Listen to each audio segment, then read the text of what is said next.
So welcome back everyone. Now we are going to discuss about the interest rate futures. And from this lecture we are going to start with this concept. तो interest rate futures के बारे में देखो sir, question कहाँ से कहाँ तक है. अभी तक मैंने आपको बताया कि क्वेश्चन नंबर 5 से लेके क्वेश्चन नंबर 11 तक तो हमारा फॉरवर्ड रेट वाला काम हो गया. अब हम बात करेंगे इंटरेस्ट रेट फ्यूचर्स की. वो रहेगी सर बात इंटरेस्ट रेट फ्यूचर्स की क्वेश्चन नंबर 21 तक. ठीक है, उस 21 में सिर्फ ये वाला एक क्वेश्चन है स्वैपिंग वाला, ये हम छोड़ देंगे, ये हम आखिरी में लेंगे. ये एक्चुअली स्वैप से रिलेटेड है, यहाँ पे रहना भी नहीं चाहिए था. तो उसके अलावा बाकी सारे क्वेश्चन जो है इंटरेस्ट रेट फ्यूचर्स के रहेंगे. उसके बाद ऑप्शन के बाद आपका स्वैप बचेगा और फिर कहानी ख़त्म. ठीक है सर, तकरीबन 11 से लेके 21 यानी 10 क्वेश्चन हैं इंटरेस्ट रेट फ्यूचर्स पे. तो ये जो 12 नंबर का क्वेश्चन है आप देख सकते हो वो एफआरए और फ्यूचर्स दोनों पे है. तो हम एक काम करते हैं, क्वेश्चन की शुरुआत करते हैं, एफआरए वाला पार्ट कंप्लीट करते हैं और उसके बाद फ्यूचर्स पे डिस्कशन करेंगे. मैं थोड़ा क्वेश्चन के साथ साथ उस चीज़ को समझा पाऊँगा. एग्जाम्पल भी कवर हो जाएगा वो का वही और समझ में भी आ जाएगा, तो टाइम भी हमारा बचेगा. देखिए क्वेश्चन नंबर 12, इलेक्ट्रा स्पेस एक कंज्यूमर इलेक्ट्रॉनिक होलसेलर है. The business of the firm is highly seasonal in nature. Seasonal का मतलब क्या हो गया, जैसे आम का बिजनेस हो गया. आम एक टाइम पे आता है साल भर में, उसी टाइम पे उसका बिजनेस किया जाता है और उसके बाद साल भर वो आम, बाकी बचे हुए टाइम पे आम नहीं बिकता, मतलब मिलता ही नहीं है. तो वैसे ही सीजनल है. ठीक है, अब इस कंपनी के साथ क्या होता है मैं आपको बताता हूँ कि साल के 6 महीने बहुत बिजनेस करते हैं और बहुत कैश जनरेट होता है, तो बहुत कैश पड़ा होता है हमारे पास में. लेकिन बाकी के 6 महीने इतना बिजनेस डाउन होता है कि हमें कैश बोरो करना पड़ता है मार्केट से, लोन लेना पड़ता है हमें 6 महीने के लिए. देखो, a firm has a huge cash deposit specially near Christmas. यानी जो बाद के 6 महीने हैं ना, जुलाई से लेके मान लो क्रिसमस या दिसंबर तक के, तो तब बहुत बढ़िया बिजनेस चलता है. लेकिन पहले के 6 महीने में स्लैक सीजन होता है. And other 6 months firm faces a cash crunch leading to borrowing of money to cover up its exposure for running the business. धंधा चलाना है आगे भी तो हमें बोरो करना ही पड़ेगा पहले 6 महीनों के लिए. अभी कौन सा पीरियड चल रहा है सर, अभी चल रहा है हमारा बढ़िया वाला पीरियड और आने वाले टाइम में अपना स्लैक सीजन आएगा. It is expected that the firm shall borrow a sum of 50 million. कब बोरो करती है, जब ऑफ सीजन चलता है, for the entire period of slack season. अब ध्यान देना, हम बोरो करेंगे 50 मिलियन यूरोज, और यूरो मतलब ये यूरोप जो कंटिनेंट है वहाँ पे ये करेंसी यूज़ होती है. For entire period of slack season. Slack season यानी कि जहाँ पे आपको फेस करना पड़ेगा, हम मान के चलते जनवरी से लेके जून तक का, इन अबाउट 3 मंथ्स, यानी आने वाले 3 महीनों में. तो हम अभी कहाँ पे होंगे पता है, सितंबर मान लो ख़त्म हो गया, अक्टूबर नवंबर दिसंबर हमारा बढ़िया वाला सीज़न चलेगा, लेकिन उसके बाद हमें बोरो करना पड़ेगा. तो आज हम हैं सितंबर एंड पे, हमें पता है 3 महीने का सीजनल पीरियड और बाकी है और उसके बाद स्लैक सीजन चालू होगा. अब हम 3 महीने बाद जब लोन लेने जाएंगे तो हो सकता है मार्केट में रेट बढ़ चुके हो. 3 महीने बाद हम जब लोन लेने जाएंगे तब रेट बढ़ चुके हो, इसलिए आज ही हम फिक्स करना चाहते हैं 3 महीने बाद का रेट. तो ये है 3 महीने, ये पीरियड कवर करता है अक्टूबर नवंबर दिसंबर, और उसके बाद 6 महीने के लिए हमें लोन चाहिए सर. सो 3 महीने बाद जो 6 महीने के लिए लोन चाहिए तो वो कौन सा एफआरए कवर होगा. अब आप ये पता लगाओ, एफआरए में जो भी एक्स बाय वाई या आप बोलो ए बाय बी एफआरए जो होता है, ये ध्यान देना, ये वो पीरियड होता है कि आज से ठीक इतने टाइम बाद आप लोन लोगे या दोगे, और आज से ठीक इतने टाइम बाद आप लोन ख़त्म कर दोगे. तो जो भी है दोनों आज से शुरू होता है. तो आप यहाँ पे अगर ध्यान दोगे तो ये शुरू होने के लिए 3 महीने लगा रहा है और ख़त्म होने के लिए 9 महीने लगा रहा है. 9 और 3 महीने के बीच का जो गैप है वो हमारा लोन का पीरियड बन जाता है, यानी हमारे लिए सिर्फ ये काम का है. आपको समझ आ गया. अब आपको ये जो टेबल दिया है इसमें स्पॉट रेट दिया है. स्पॉट रेट का मतलब आज अगर लोन लेना है तो 3/6 एफआरए के लिए लोन लेना है तो, और 3/9 एफआरए के लिए लोन लेना है तो. सो ये जो सेकंड वाला दिख रहा है आपको, ये 3 महीने बाद का है, लेकिन सिर्फ 3 महीने के लिए लोन लेना होगा तो, यानी कि आपका लोन पीरियड अगर यहाँ ख़त्म हो जाता ना, ब्लू वाली लाइन जहाँ पे है, तो ये फिर ये वाला अप्लीकेबल होता 3/6, लेकिन हमारा तो यहाँ ख़त्म हो रहा है तो वो 3/9 FRA। एक तो ये समझ आ गया। इसके बाद अभी अभी मैंने आपको बताया कि ये होता है बैंक का बिड रेट और ये होता है बैंक का आस्क रेट। बिड मतलब बैंक इस पे लोन लेती है, बाय करती है और इस पे लोन बेचती है। तो हमें लोन चाहिए, बैंक लोन देगी, तो बैंक का लोन देने वाला रेट ये है।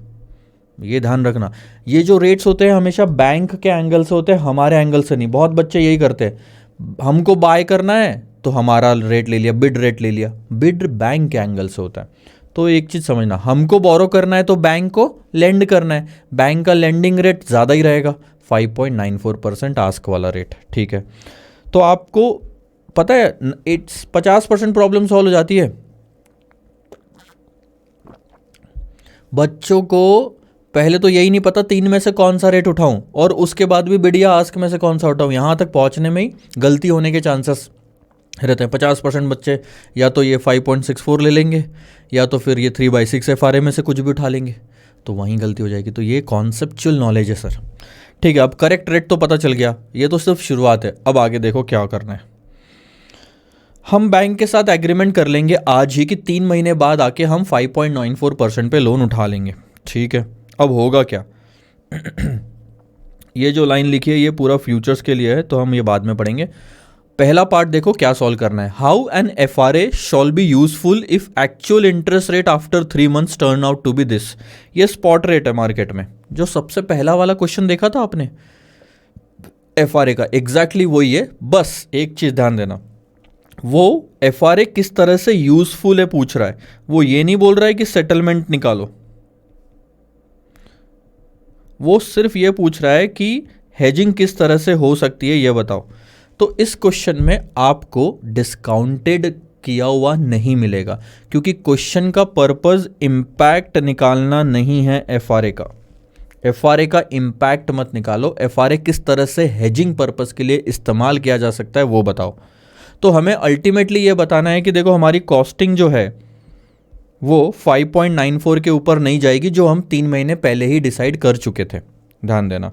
अब क्या होगा, जब भी 3 महीने कंप्लीट होंगे तो जब आप लोन लेने जाओगे ना, तो इन्हीं रेट पे लोन मिलेगा सर आपको, 4.5 और 6.5। और FRA में आपका जो सेटलमेंट होएगा वो डिफरेंस, जो भी डिफरेंस होएगा, आपका जो एग्रीड रेट था वो था 5.94। अब जब आप FRA में एंटर होते हो तो आपकी ना ऑब्लिगेशन बन जाती है कि अब मार्केट में कुछ भी हो आपने इतना ही देना है। अब इस केस में देखना, आप स्पॉट रेट पे कम रेट पे लोन ले लोगे, FRA में आपको लॉस हो जाएगा, तो यहां भी आउटफ्लो यहां भी आउटफ्लो, टोटल आपका 5.94 आएगा। इस केस में ज़्यादा में लोन ले लिया तो यहाँ नुकसान हो, यहाँ के फ़ायदे से कवर अप हो जाएगा, नेट अमाउंट फिर भी 5.94 ही आएगी। अब देखो कैलकुलेशन बहुत आसान है FRA के। मार्केट में रेट अगर 4.50 चला गया, FRA में ये एग्री किया था और एक्चुअल में आपको ये लगा, तो एक्चुअल में कम लगने की वजह से आपको अब नुकसान होगा FRA में 1.44% का। ठीक है, 1.44% का FRA में नुकसान आप कैलकुलेट करना चाहोगे तो 50 मिलियन पे 1.44% का आप इंटरेस्ट दोगे, और वो भी आधे साल के लिए, क्योंकि हम सिर्फ 6 महीने के लिए बोरो कर रहे हैं। सारे रेट पर एनम दिए हुए हैं, ये भूलो मत। पिक्चर चलते चलते ना हम ये चीज़ भूल जाते हैं कि रेट सारे पर एनम है, तो हमने पूरा आधा कर दिया, तो वो आता है 3,60,000 यूरोस। अब आप ध्यान देना सर, ये वो 3 महीने थे और ये वो 6 महीने थे। आपको ये जो प्रॉफिट और लॉस है ना यहाँ पता चल जाता है, ठीक है, क्योंकि यहाँ पे स्पॉट रेट्स निकल जाते हैं। लेकिन यहाँ पे लोन लोगे तो भी इंटरेस्ट जो रहता है वो यहाँ देने वाला होता है लोन के एंड में, तो जो प्रॉफिट और लॉस भी है वो भी एंड में ही देने वाला है। तो जो कैलकुलेशन किए जा रहे हैं ना यहाँ पे, एक कैलकुलेशन होगा प्रॉफिट लॉस FRA का, दूसरा कैलकुलेशन होगा सर एक्चुअल में जो हम इंटरेस्ट पे करेंगे बैंक को, वो दोनों यहाँ पे दिखाए जा रहे हैं। आप चाहो तो यहाँ पे दिखा सकते हो, लेकिन यहाँ पे सिर्फ तभी दिखाओ, यहाँ पे सिर्फ तभी दिखाओ जब सेटलमेंट करना हो आपको। FRA में सेटलमेंट करके कहानी खत्म करनी है। हमारा इस क्वेश्चन में पर्पस है ये दिखाना कि देखो भाई, हमने जो रेट यहाँ 0 पॉइंट पे फिक्स किया था उतना ही हमें यहाँ पे पड़ रहा है, उससे ज़्यादा नहीं पड़ रहा है। इसे कहते हैं हेजिंग करना। हेजिंग करने का मतलब है हमने रेट फिक्स कर लिया, मार्केट में रेट ऊपर जाए नीचे जाए कोई फर्क नहीं पड़ता। तो देखो क्या हुआ, 1.44% से जो आधे साल का कैलकुलेशन आया वो था 3,60,000 यूरोस। तो ये आ गया 3,60,000 यूरोस जो आपका कैश आउटफ्लो है 9 महीने के एंड में। इसके अलावा लोन लिया आपने मार्केट से, लोन तो लिया ही ना 50 मिलियन का 4.5% पे। तो देखो 50 मिलियन का 4.5% पे लिया, लेकिन 6 महीने के लिए लिया, तो वो आ गया आउटफ्लो कितना 11,25 का। तो ये भी तो यूरो 11,25,000 है, ये भी तो आपके 9 महीने के एंड में जाएंगे। और आप इनकी टोटल कर लो, जब आप टोटल करोगे तो वो आएगी 14,85,000। ये 14,85,000 को 50 मिलियन पे कैलकुलेट करके 6 महीने का 12 महीने में कन्वर्ट करोगे तो वापस रेट वही आएगा 5.94%, क्योंकि सब घुमा फिरा के वही है। तो अल्टीमेटली हम क्या प्रूव करना चाहते हैं कि देखो एफआरए की वजह से हमारा क्या रेट फिक्स हो गया है 5.94 इन बोथ द केसेस, यहाँ पे भी यहाँ पे भी। हम यही दिखाना चाहते हैं। पहले वाले क्वेश्चन में आपको एफआरए को ही देखना था कि इसमें फ़ायदा नुकसान कितना हो रहा है, तो उसी को सेटल करा, इसलिए डिस्काउंटिंग करा था। यहाँ पे इसलिए डिस्काउंटिंग नहीं करा क्योंकि पर्पज़ नहीं है वो चीज़ का। दूसरे केस में अगर मार्केट में ज़्यादा पे करना पड़ गया तो आपको एफआरए में गेन हो जाएगा। तो अब आप क्या हो रहा है, ये कैश इनफ्लो हो रही है 9 महीने बाद एफआरए में, और ये कैश आउटफ्लो हो रही है। स्पॉट मार्केट में लोन पे इंटरेस्ट ज़्यादा दे रहे हो, लेकिन एफआरए में आपको ज़्यादा मिल जा रहा है, उतना डिफरेंस अल्टीमेटली पड़ इतना ही रहा है। तो ऐसे होता है सर एफआरए का ट्रांजैक्शन। ये एफआरए का सेटलमेंट होएगा और ये होगा इंटरेस्ट का, और दोनों को टोटल करना है तो दोनों को सेम टाइम पे दिखाना पड़ेगा। ऐसा नहीं कि इसको डिस्काउंटिंग कर लो, इसको डिस्काउंटिंग कर लोगे ये तो आ जाएगा यहाँ पे, तो इसको इसके साथ ऐड लेस नहीं कर सकते ना। इंटरेस्ट तो 6 महीने बाद ही देना है 9 महीने के एंड में। तो हमारा पर्पज़ हो गया सॉल्व। यहाँ तक कहानी आपको समझ आई। अब दूसरी कहानी आती है, ध्यान देना, how 3 months future contract shawl be useful. पहले वो बोला एफआरए किस तरह से यूजफुल है ये बताओ, अब वो बोल रहा है इंटरेस्ट रेट फ्यूचर्स किस तरह से यूजफुल है ये बताओ। तो इसमें भी हमको यही दिखाना है कि जो हम रेट एग्री कर रहे हैं इंटरेस्ट रेट फ्यूचर्स में वही हमको नेट में पड़ेगा for company if interest rate turns out as mentioned in part A above. अब तीसरे जो फ्यूचर्स वाला पार्ट है उसमें भी आपको स्पॉट रेट यही लेने हैं 4.5% और 6.5%। अब फ्यूचर कॉन्ट्रैक्ट की कुछ डिटेल दी है यहाँ पे, वो देखना। 3 महीने का $50,000 का फ्यूचर कॉन्ट्रैक्ट अवेलेबल है, maturing in a period of 3 months, is quoted at 94.15 5.85%। तो अब आपको मैं ये सब चीज़ें समझाऊंगा कि क्या होता है। अब बात आती है सर सारी की सारी इंटरेस्ट रेट फ्यूचर्स को समझने की।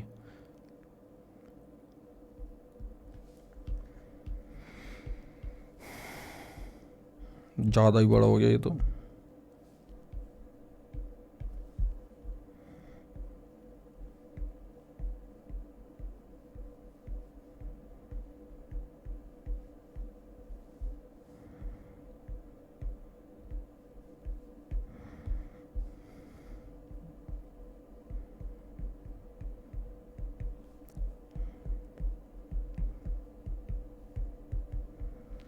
ठीक है,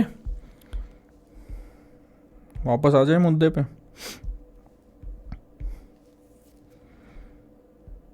पहला पार्ट ध्यान देना, पॉइंट टू पॉइंट में लिखता जाऊंगा।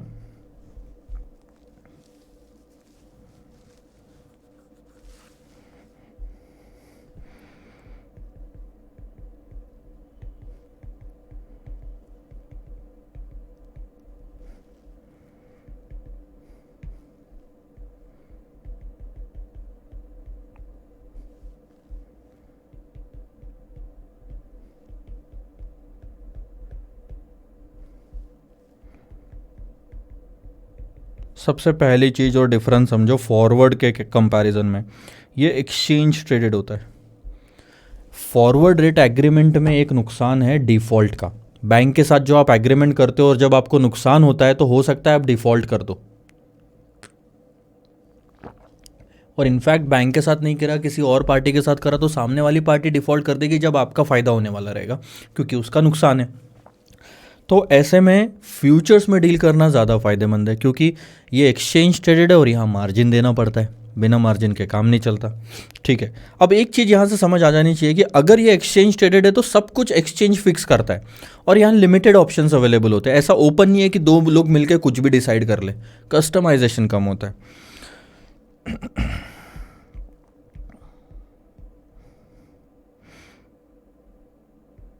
हम शॉर्ट फॉर्म में इसको IRF बोलेंगे, बार बार इतना लिखेंगे नहीं।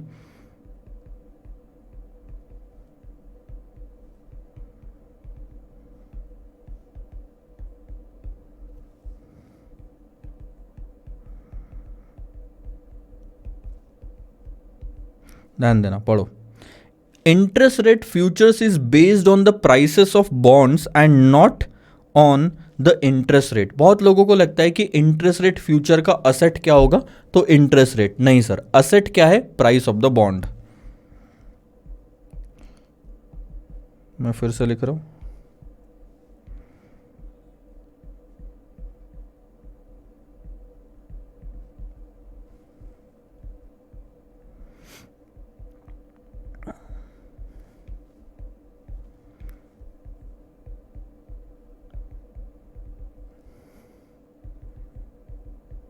बॉन्ड्स प्राइस या interest rate, sir bonds price not an interest rate. ठीक है, एक चीज़ बहुत क्लियर रख लो, नाम में इंटरेस्ट रेट होने की वजह से इसका मतलब ये नहीं कि इंटरेस्ट रेट पे डिपेंड करता है। IRF is exactly opposite to the interest rate. इसकी प्राइसेस डिपेंड करती है बॉन्ड्स के प्राइसेस पे। FRA में तो क्या एक परसेंटेज होता है सर, देखो हर चीज़ की एक प्राइस होती है। हम जब फ्यूचर्स देखते थे इक्विटी का, स्टॉक का, तो उसकी ना एक प्राइस होती थी। ठीक है, यहाँ इंटरेस्ट रेट कोई प्राइस थोड़ी होता है, वो तो परसेंटेज होता है। तो अगर इसकी प्राइस पता करनी है तो वो हो गई बॉन्ड की प्राइस। अब एक चीज़ आपको थोड़ा समझना पड़ेगा, यहाँ से थोड़ा उल्टे कैलकुलेशन चालू होंगे। 3 इंटरेस्ट रेट्स यानी कि जो आप यील्ड कहते हैं is inversely related to bonds price. Am I right? थोड़ा इसको मैं नीचे ले लेता हूँ।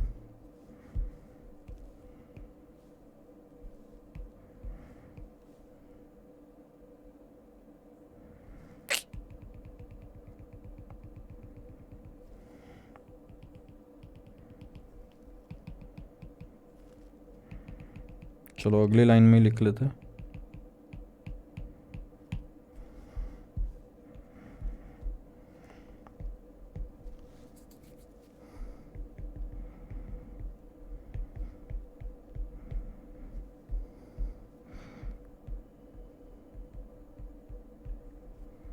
बॉन्ड की जो प्राइस होती है उससे इन्वर्सली रिलेटेड होते हैं। आपने देखा होगा YTM is inversely related to market price, हमने बोला था ये बॉन्ड वैल्यूएशन यानी सिक्योरिटी वैल्यूएशन में। बस ये क्या है सर, इंटरेस्ट रेट, और ये है बॉन्ड की प्राइस। अब बॉन्ड की जो प्राइस होती है उसी पे डिपेंड करता है इंटरेस्ट रेट फ्यूचर्स की प्राइस। ये हमने बोल दिया, इसका मतलब interest rates are inversely related to interest rate futures. अच्छा, अब theoretical price of interest rate futures is equal to 100 minus interest rate. बहुत सिंपल भाषा में समझो, इसमें कोई वो नहीं है, मतलब बहुत टेक्निकल कोई फॉर्मूला होगा ऐसा कुछ भी नहीं है। इंटरेस्ट रेट फ्यूचर्स की प्राइस डिपेंड करती है इंटरेस्ट रेट को 100 में से माइनस करने के बाद। यानी कि अगर 100 में से 5% का इंटरेस्ट रेट माइनस करा तो 95 रुपीज़, ठीक है, 95 rupees will be the price of interest rate futures. और इसी से आपको इन्वर्स रिलेशनशिप समझ में आ जाएगा कि अब अगर आपने 100 में से 4% माइनस करा तो 96 होती है। यानी कि इंटरेस्ट रेट गिरा, 5 का 4 हुआ, बट इंटरेस्ट रेट फ्यूचर्स की प्राइस बढ़ी। So that says the inverse relationship of interest rate with interest rate futures. अब इसका मतलब क्या है, 5वां पॉइंट ध्यान देना।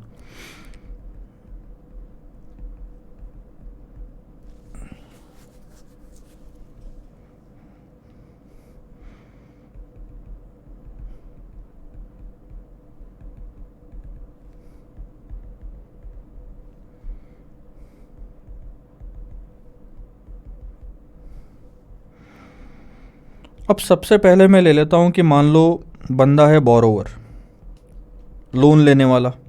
आप मुझे बताओ, लोन लेने वाले को रिस्क किस चीज़ का होता है, इंटरेस्ट रेट बढ़ने का या इंटरेस्ट रेट गिरने का? लोन लेने वाले को इंटरेस्ट रेट बढ़ने का रिस्क होता है, rise in interest rate, this is the risk. Okay, ये इंटरेस्ट रेट रिस्क आ गया। So what is the risk to the borrower? That the interest rate will rise in the coming time.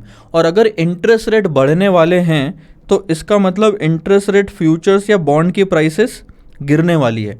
और जब हम interest rate future खरीदने बेचने की बात करते हैं और वो अगर गिरने वाला है तो क्या एक्शन लोगे?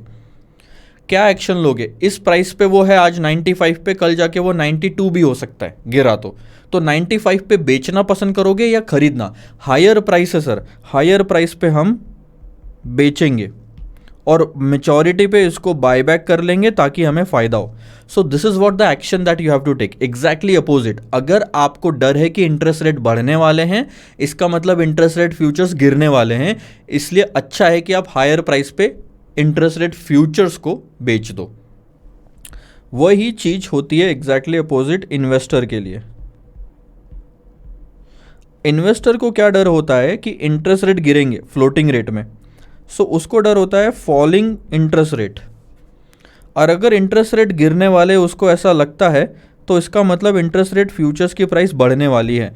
कम प्राइस पे आज वो क्या एक्शन लेना चाहेगा? खरीदेगा, सिंपल सी बात है। दोनों में कोई भी सिचुएशन हो, ज़्यादा प्राइस पे कोई भी बेचना चाहेगा और कम प्राइस पे कोई भी खरीदना चाहेगा। सो आज ये जो प्राइस है इस पे आप क्या करोगे जब आपको पता है कल जाके बढ़ने वाली है? आज आप बाय करोगे, बाय एंड देन सेल। तो यही है सर सारा का सारा खेल। तो एक तरह से याद रखना कि जब भी सिचुएशन बोरोवर की आएगी तो वो इंटरेस्ट रेट फ्यूचर को बेचेगा सर। तीन चीज़ें आपको समझ में आ जानी चाहिए डायरेक्टली कि जब भी बोरोवर आएगा तब वो बोरोवर आएगा क्वेश्चन में और उसको इंटरेस्ट रेट रिस्क होगा बढ़ने का, तो बोरोवर को हेजिंग करने के लिए, इस चीज़ पे हेजिंग करने के लिए इस चीज़ को बेचना पड़ेगा। अभी तक क्या कर रहे थे? एफआरए वाले केस में एफआरए हम खरीद रहे थे, एफआरए खरीद रहे थे क्योंकि एफआरए डायरेक्ट इससे लिंक था। बट इंटरेस्ट रेट फ्यूचर इससे लिंक्ड नहीं है, इंटरेस्ट रेट फ्यूचर बॉन्ड के प्राइसेस से लिंक्ड है, तो वो उल्टा जाने वाला है। तो यही मैं कह रहा हूँ, आपको थोड़ा सा ध्यान देना। वापस से समराइज अगर करना चाहूँ मैं, एफआरए और इंटरेस्ट रेट फ्यूचर्स, ये हो गया बोरोवर और ये हो गया इन्वेस्टर। तो नॉर्मल केस में क्या हो रहा है? एफआरए हम बाय करते हैं हेजिंग करने के लिए और इन्वेस्टर एफआरए को सेल करता है। बट इंटरेस्ट रेट फ्यूचर में एग्जैक्ट अपोजिट होगा सर, ये चीज़ ध्यान रखना। दिस इज ऑल, इससे हेजिंग हो जाएगी, ठीक है। तो borrower will sell interest rate futures, क्योंकि जहां इसका इंटरेस्ट रेट जाएगा उसका एग्जैक्टली अपोजिट जो उसका इंटरेस्ट रेट फ्यूचर से वो जाएगा। Investor will buy interest rate futures in this case. So this is what you have to remember. ये जो एक्शन है ये हेजिंग पर्पस के लिए मैं बता रहा हूँ आपको, ठीक है। आगे देखेंगे।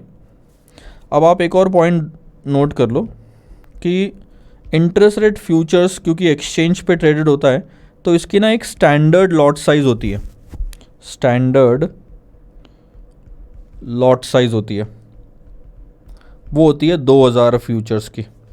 अब कई बार क्वेश्चन में 2000 यूज़ किया हुआ है और वो क्वेश्चन में दिया नहीं था, आंसर में लिखा है। बच्चों ने बोलना शुरू कर दिया कि सर ये 2000 आया कहाँ से, पता ही नहीं ना। स्टैंडर्ड लॉट साइज है, वेबसाइट पे मिल जाएगा, एनएससी की वेबसाइट पे इंटरेस्ट रेट फ्यूचर्स में जाओगे आपको वहाँ पे मिल जाएगा कि ये स्टैंडर्ड लॉट साइज हो गई, ठीक है।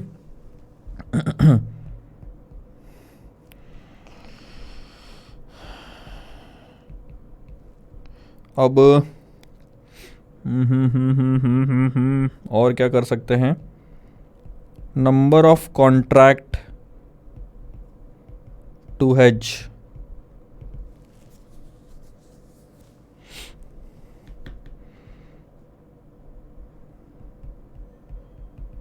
खैर ये तो केस टू केस बदलेगी, बट नंबर ऑफ कॉन्ट्रैक्ट का वही फॉर्मूला है सर जो आपने डेरिवेटिव में इस्तेमाल किया था। न्यूमरेटर में रखोगे कि कितनी पोजीशन आपको स्पॉट मार्केट में हेज करनी है, यानी कि लोन कितने का लेने वाले हो, डिवाइडेड बाय फ्यूचर्स में पोजीशन कितनी, एक कॉन्ट्रैक्ट की वैल्यू कितनी है।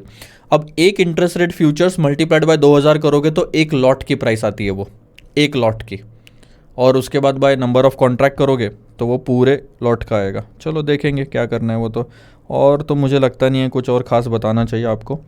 बेसिक चीज़ें ये है सर। तो एक चीज़ का आपको समझ में आना चाहिए कि इंटरेस्ट रेट फ्यूचर्स बॉन्ड की प्राइस पे डिपेंड करता है। तो जहाँ भी इंटरेस्ट रेट जाने वाले हैं उसके exactly opposite interest rate futures जाएगा, ठीक है।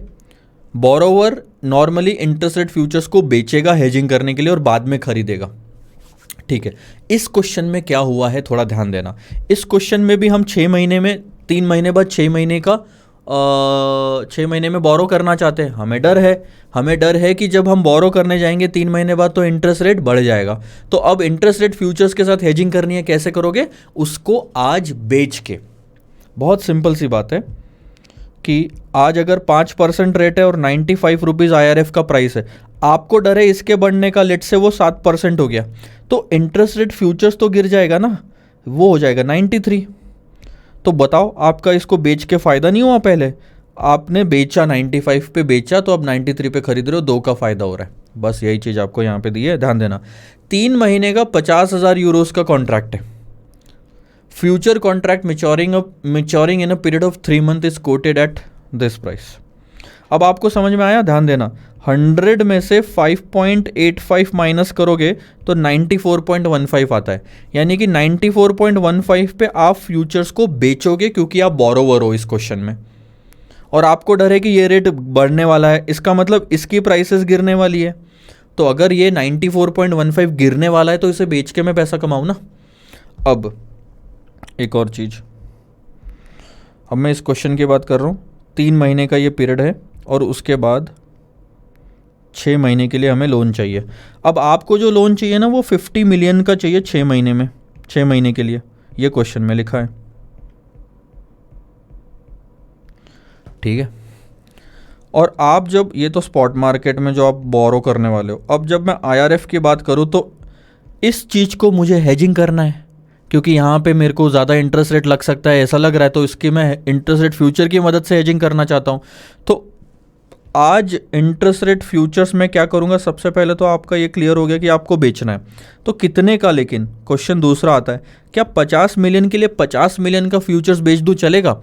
चल जाता था, पर प्रॉब्लम है कि यहाँ पे ये जो आप लोन लेने वाले हो ये 6 महीने के लिए लेने वाले हो, और जो फ्यूचर्स में आप पोजीशन ले रहे हो वो सिर्फ 3 महीने का है। सर देखना, लोन पीरियड 6 महीने का है, ये 3 महीने का है। तो प्रॉब्लम क्या जाएगी आपको? प्रॉब्लम सिर्फ इतनी सी जाएगी, ध्यान देना, कि अगर यहाँ 2% का नुकसान हुआ तो वो कैलकुलेट होके आएगा 10 लाख का, और इसी पे अगर आप 2% कैलकुलेट करोगे, ठीक है, ये लॉस ले लो, ठीक है, और 2% कैलकुलेट करोगे। अच्छा पहले तो पर एनम है कि ये सब कैलकुलेट कर लेते पहले तो, चलो ठीक है। मान लो कि 2% आपका पर एनम है और आपने तो 6 महीने के लिए लिया था, तो 1/2 यानी कि 1% वो हो गया 5 लाख का लॉस। और वही यहाँ पे आपको अगर फ़ायदा हुआ तो यहाँ पे तो वो 3 महीने के लिए ही होगा ना, क्योंकि 3 महीने के लिए फ्यूचर्स लिया था।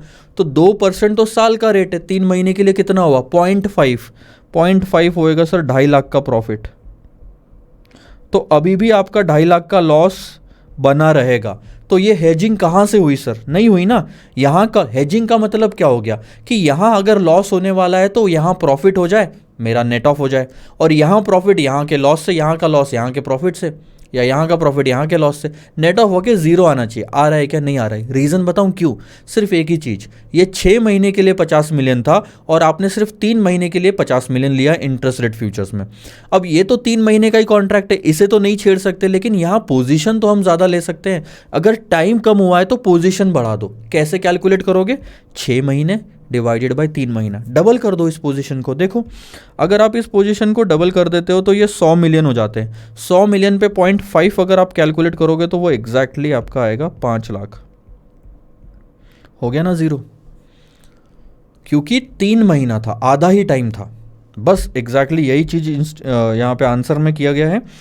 कितने कॉन्ट्रैक्ट्स आपको बोरो करने की ज़रूरत है? ध्यान देना, 50 मिलियन की पोजीशन, सिर्फ 50 मिलियन की पोजीशन सर हम नहीं ले सकते फ्यूचर्स में, इसलिए हमने इसको 6/3 से मल्टीप्लाई किया। तो 50 इंटू 6/3 जो आ रहा है ये 100 मिलियन आ रहा है। इतनी पोजीशन फ्यूचर्स में लेनी पड़ेगी, और एक कॉन्ट्रैक्ट की वैल्यू 50,000 यूरो क्वेश्चन में दिया हुआ है। तो 100 मिलियन डिवाइडेड बाय 50,000 यूरो, तो आपको 2,000 कॉन्ट्रैक्ट बेचने की ज़रूरत है। ये तो क्लियर हो गया, फ्यूचर्स कॉन्ट्रैक्ट। 100 मिलियन के। The final outcome in the given two scenario shall be as follows. अब तो बहुत आसान है सर, ध्यान देना। अगर मार्केट में रेट 4.5 चला जाता है, ठीक है, आपने सबसे पहले शॉर्ट करा 94.15 पे, ये आपको क्वेश्चन में दिया हुआ है फ्यूचर्स, ठीक है, ध्यान देना। आपने 94.15 पे बेच दिया था फ्यूचर्स, और अगर इंटरेस्ट रेट 4.5% चला जाता है यहाँ पे, तो फ्यूचर्स की प्राइस क्या होगी? एग्जैक्टली 100 में से माइनस कर दो 4.5 को, क्योंकि डायरेक्ट दी होती कुछ और तो वो लेते, अदरवाइज थेरोटिकल तरीके से चलेंगे, तो वो हो जाएगी 95.50। अब यहाँ हम बाय कर लेंगे, लॉन्ग कर लेंगे, तो यहाँ हो जाएगा हमें नुकसान 94.15, वो होगा 1.35 का। अब 1.35 रुपीज़ बोलो या परसेंट बोलो, बात सेम ही आएगी, क्योंकि यहाँ पे 5.85 था, माइनस 4.5% करोगे तो 1.35% का आपको होएगा लॉस। क्यों लॉस हुआ फ्यूचर्स में, ये भी बताता हूँ। क्योंकि आपको लग रहा था इंटरेस्ट रेट बढ़ने वाले हैं और इसलिए इंटरेस्ट रेट फ्यूचर गिरने वाला है, तो आपने शॉर्ट ले लिया, लेकिन इंस्टेड हुआ क्या, इंटरेस्ट रेट जो है वो गिर गए, बढ़े नहीं, वो गिर गए, तो फ्यूचर्स बढ़ गया, तो आपको हो गया नुकसान 1.35% का।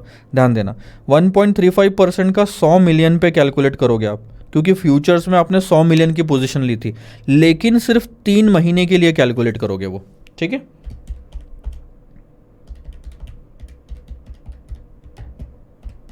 तो वो आएगा सर 337,500 का नुकसान।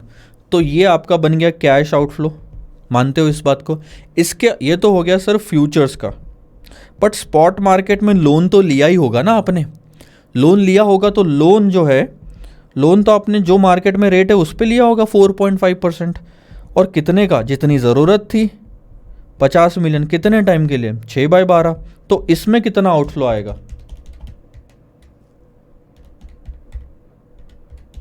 11,25,000 आउटफ्लो, यानी टोटल आउटफ्लो मेरा कितना आया? 11,25 आउटफ्लो है, 337,500 भी आउटफ्लो है, टोटल आउटफ्लो हुआ 14,62,500 का। अब अगर आप नोटिस करो, इतना आपका खर्चा लगा है टोटल मिला के, किस पे? 50 मिलियन की आपकी मेन जो बोरोविंग थी उस पे, और ये सारा 6 महीने के लिए है, 6 महीने की बोरोविंग है ना, तो आप इसको 12/6 इंटू 100 कर दो, देखो कितना आता है, वो आता है 5.85%। एग्जैक्टली उतना ही रेट जितना आपने इंटरेस्ट रेट फ्यूचर बेचते समय डिसाइड करा था, इससे ज़्यादा पड़ेगा ही नहीं आपको।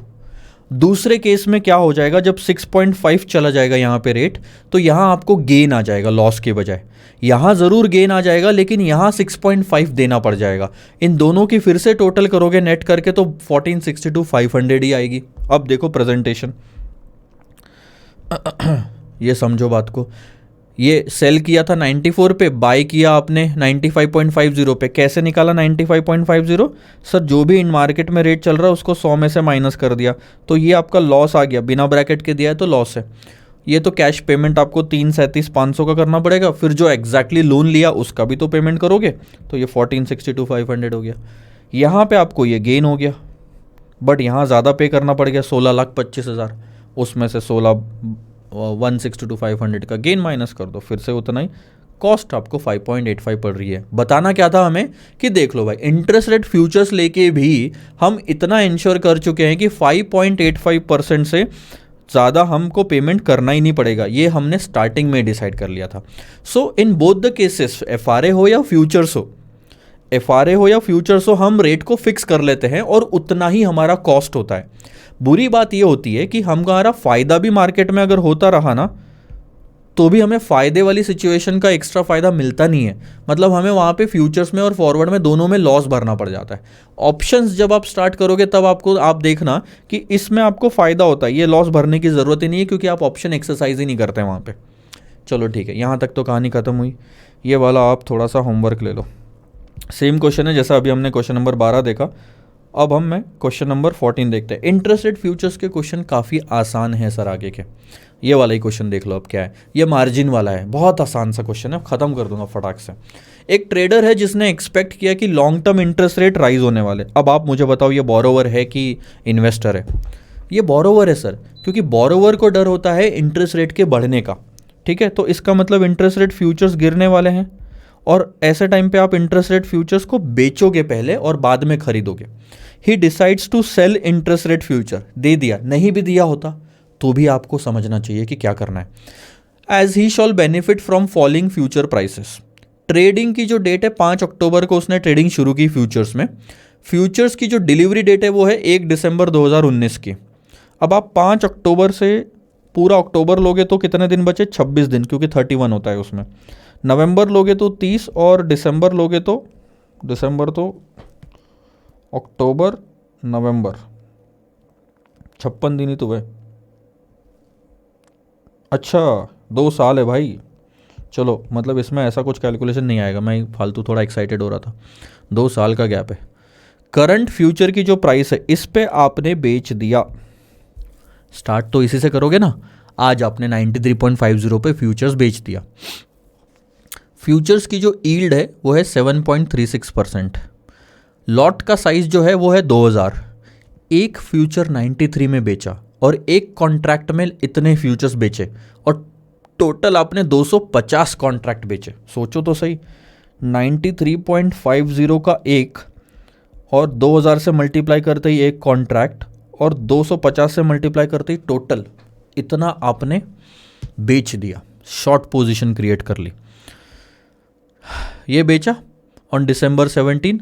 10 साल के futures contract on NSE on 5 October 2017 was 93.5। ये तो ऑलरेडी दिया हुआ है, कोई ज़रूरत नहीं थी वापस देने की।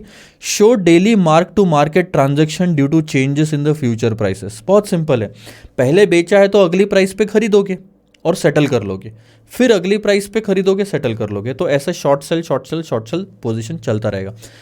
एक चीज़ क्वेश्चन में नहीं दी है, वो है इनिशियल मार्जिन। मान के चलते हैं कि जो भी होगा वो भर दिया होगा, क्योंकि वैसे भी वो डिपॉजिट है। अब ध्यान देना, 93.50 में आपने सबसे पहले बेचा तो वो ये पहले लिख लो क्योंकि सेल पोजीशन है। अब 93.6925 में आप उसको क्लोज कर दोगे तो यहाँ आपको दिख रहा है लॉस हो गया सर 0.1925 का, क्योंकि 19 पैसों से फ्यूचर्स की प्राइस बढ़ गई। बेचने के बाद बढ़ गई तो नुकसान होगा। बेचा यहाँ पे कम प्राइस पे, खरीदा ज़्यादा प्राइस पे, पर ये हुआ एक पे। ये नुकसान एक फ्यूचर्स पे, एक कॉन्ट्रैक्ट पे नुकसान होगा जब 2000 से मल्टीप्लाई करोगे, और टोटल कॉन्ट्रैक्ट पे नुकसान होगा जब 250 से मल्टीप्लाई करोगे। हो गया इतना, आपका जो भी अमाउंट होगा XYZ ये आपके मार्जिन अकाउंट में से कट जाएगा क्योंकि है नुकसान। अब अगले दिन आपकी जो प्राइस कैरी फॉरवर्ड होगी वो है 93.6925। पुरानी प्राइस पर तो सेटलमेंट हो चुका है, अब ये प्राइस से कैलकुलेट करो। यहाँ से देखोगे फ्यूचर्स आपका 69 से 46 पे आ गया, तो फ़ायदा है। इतने का फ़ायदा मल्टीप्लाइड बाय फिर से 2000 और 250, इतना आपका मार्जिन में ऐड हो जाएगा। ये रहे वो कैलकुलेशंस। ये देखना, ये प्राइस इधर आ गई सारी अगले दिन, और ये नुकसान, ये फ़ायदा 2000 और 250 से मल्टीप्लाई करोगे। इसको मल्टीप्लाई करते ही एक कॉन्ट्रैक्ट का फ़ायदा नुकसान आता है, इसको मल्टीप्लाई करते ही टोटल कॉन्ट्रैक्ट्स का फ़ायदा नुकसान आता है, और यह है सारा का सारा टोटल फ़ायदा नुकसान। ये तो आप डेरिवेटिव्स में भी मार्जिन कैसे अकाउंट एडजस्ट करते हैं वो देख चुके हैं। तो बस इतना ही, प्रॉफिट लॉस हर बार एड लेस होता जाएगा आपके मार्जिन अकाउंट में। तो जो भी डिपॉजिट आपने स्टार्टिंग में दिया होगा, फ्यूचर्स बेचो, इंटरेस्ट रेट फ्यूचर्स बेचा ना, बेचो या खरीदो, मार्जिन तो जमा कराना पड़ेगा, ठीक है, और उसमें इतना प्रॉफिट ऐड होके आपको पैसा वापस मिल जाएगा। कहानी खत्म। अगला क्वेश्चन देखते हैं सर, ध्यान देना। अब इस वाले क्वेश्चन में पता है आप इन्वेस्टर हो, बोरोवर नहीं हो, इन्वेस्टर हो। अब इन्वेस्टर हो तो डर क्या होता है पता है? इंटरेस्ट रेट गिरेंगे। फ्लोटिंग रेट पे इन्वेस्टमेंट कर रखा होगा और आज मिल रहा है 10%, कल मिलेगा 9%, फिर मिलेगा 8%, तो गिरने का डर होता है। और अगर इंटरेस्ट रेट गिरे तो फ्यूचर्स, इंटरेस्ट रेट फ्यूचर्स बढ़ेंगे, तो वो ऐसी डायरेक्शन फ्रेम होगा। तो इंटरेस्ट रेट फ्यूचर अगर आज यहाँ पे है तो खरीदोगे बेचोगे? खरीदेंगे सर, क्योंकि कल बढ़ने वाले हैं। So we will go long on interest rate future in this case. Have a look. A bank has a large portfolio of government of India securities worth 25 crore. ठीक है, 25 करोड़ रुपए का इन्वेस्टमेंट है। Different coupon, different maturities. In view of the rising interest rates in the near term, the treasury head is concerned about the negative effect this will have on the banks portfolio. है क्यों? Rising का क्या डर है उसे? हाँ भैया, ये देखो, वो इन्वेस्टर नहीं है, मुझे थोड़ा लगा, उसकी ना गवर्नमेंट ऑफ इंडिया की सिक्योरिटीज है, यानी कि बॉन्ड खरीद रखे हैं, तो हम बेचेंगे। ये तो बात सही है, उल्टा आ जाएगा इस केस में भी। हम ना बोरोवर है ना हम डिपॉजिटर है, हमने बॉन्ड्स खरीद रखे हैं 25 करोड़ के। अब बैंक का डर क्या है कि इंटरेस्ट रेट बढ़ने वाले हैं। अगर गलती से इंटरेस्ट रेट बढ़े तो हमारे पोर्टफोलियो में जो बॉन्ड है उसकी प्राइसेस गिरेगी, क्योंकि YTM is inversely related to market price. Bonds की मार्केट प्राइस गिरने लगी तो पोर्टफोलियो की वैल्यू भी तो गिरेगी। Exactly, the treasury head wants to hold his portfolio and at the same time does not want to suffer losses on account of fall in the bond prices. Bond की prices sir गिरने वाली है, ये ऐसा लेके चलो, तो bond भी ऐसा, इंटरेस्ट रेट फ्यूचर भी ऐसा, तो इस पर्टिकुलर प्राइस पे आप क्या करना चाहोगे? बेचेंगे सर इंटरेस्ट रेट फ्यूचर्स को। We will go short on the futures contract to establish a correct hedge. तो हम बेचेंगे, ठीक है। आ जाओ, अब ये देखो, spot position, future position. We have a long position in the spot, क्योंकि हमने बॉन्ड खरीद रखे हैं, और फ्यूचर्स में हम क्या करेंगे? शॉर्ट पोजीशन ले लेंगे। तो 98.0575 पे हमने क्या खरीदा सर? बॉन्ड खरीद रखे हैं। एवरेज प्राइस ले लो। अब कितने? 25 करोड़ का पोर्टफोलियो है। अब 25 करोड़ को 98.0575 से डिवाइड करने से आएगा क्या? कितने बॉन्ड आपने खरीदे हैं। एवरेज प्राइस अगर ये है तो एक बॉन्ड की प्राइस वो है, तो 25 करोड़ से एक बार डिवाइड करो तो सही। तो वो आएगा 2549,525, 4.51 आता है, राउंड ऑफ कर लो इतने में, ठीक है। तो इतने बॉन्ड आपने खरीद रखे हैं। आज फ्यूचर्स की प्राइस इतनी है, फ्यूचर्स का जो कॉन्ट्रैक्ट 93.7925, ठीक है सर। अब ये 5 अक्टूबर को आपने शॉर्ट कर दिया। 16 नवंबर को क्योंकि इंटरेस्ट रेट बढ़ गए तो spot price of government of India bond देख लो, वो गिर गई 98 से सीधा 97, और ये 93.79 से ये भी गिर गया। लेकिन द गुड पार्ट इज आपका यहाँ पे अब इस केस में शॉर्ट सेल आ जाएगा, इस केस में लॉन्ग आ जाएगा, तो आपका यहाँ पे लॉस आ जाएगा, यहाँ आपका प्रॉफिट आ जाएगा। तो बात आती है सर कितना? तो देखो सिंपल सी बात है, आप 98.0575 माइनस 97.25, ये हो गया एक बॉन्ड में नुकसान।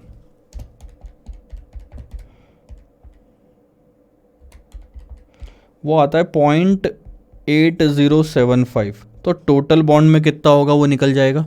मल्टीप्लाई जैसे ही करोगे 2549,525, कुछ 20,58,741, ये रहा 691।